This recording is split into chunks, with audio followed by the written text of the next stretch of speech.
They thought she was weak. They thought she was just another quiet transfer student they could humiliate to make themselves feel powerful. But the moment their hands crossed the line, they awakened a storm that none of them could control. Sophia was the new girl in school.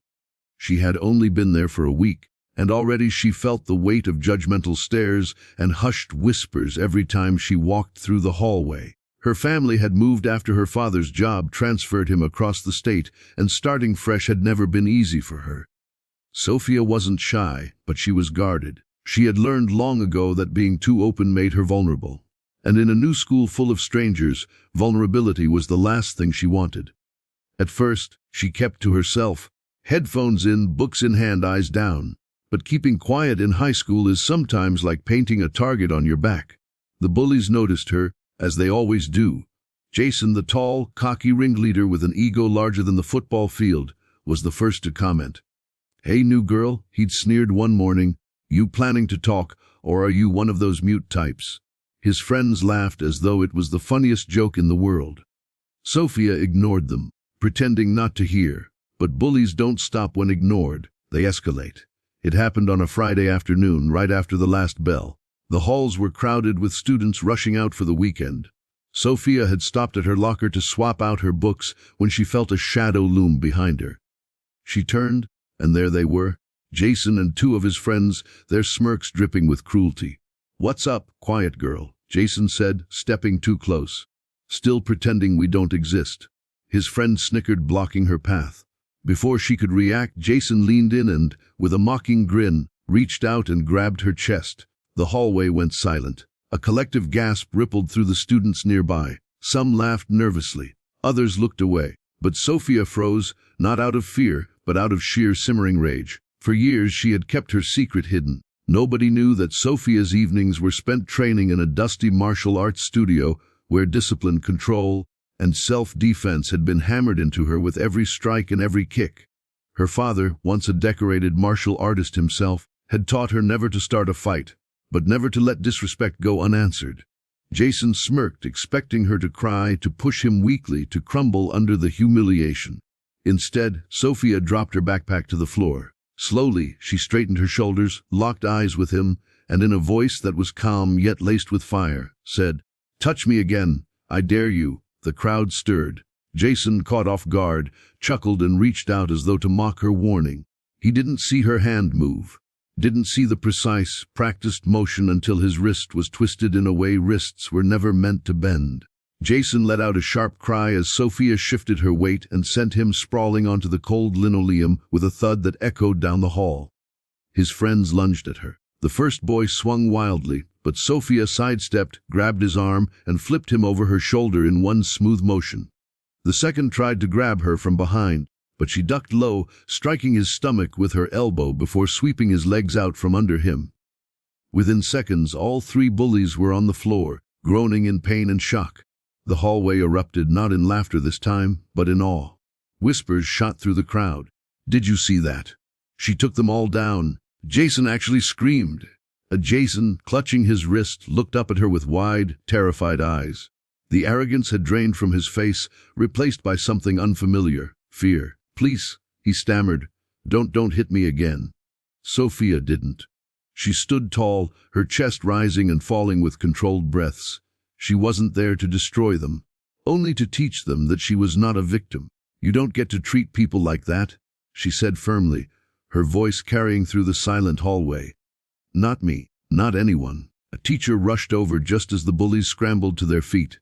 For once, Jason had no smart remarks. He mumbled something about tripping before dragging his friends away, humiliated in front of everyone. Over the weekend, the story spread like wildfire. Sophia, the quiet new girl, had faced down the school's most notorious bullies and left them begging for mercy. Some students admired her courage. Others whispered warnings not to mess with her. But for Sophia, none of that mattered. What mattered was that she had stood her ground when it counted most. Of course, challenges followed.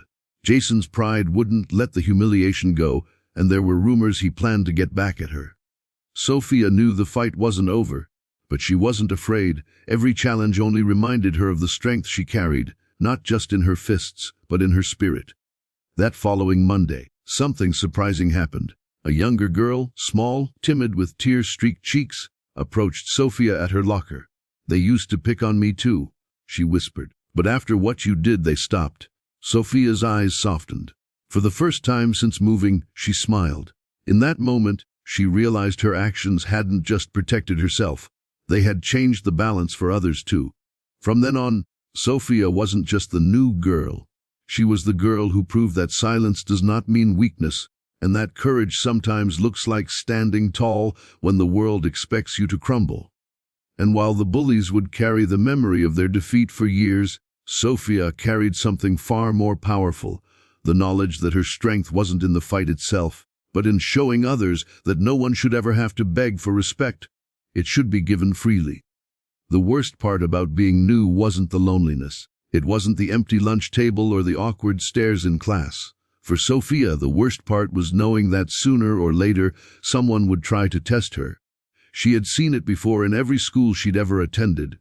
The way certain kids circled around like vultures, searching for the smallest sign of weakness. Her family moved often. Too often, her father's job meant new cities, new apartments, and new schools almost every year. And every time, Sophia promised herself she'd just blend in, keep her head down, and make it through without trouble. She didn't want fights. She didn't want attention. She only wanted peace.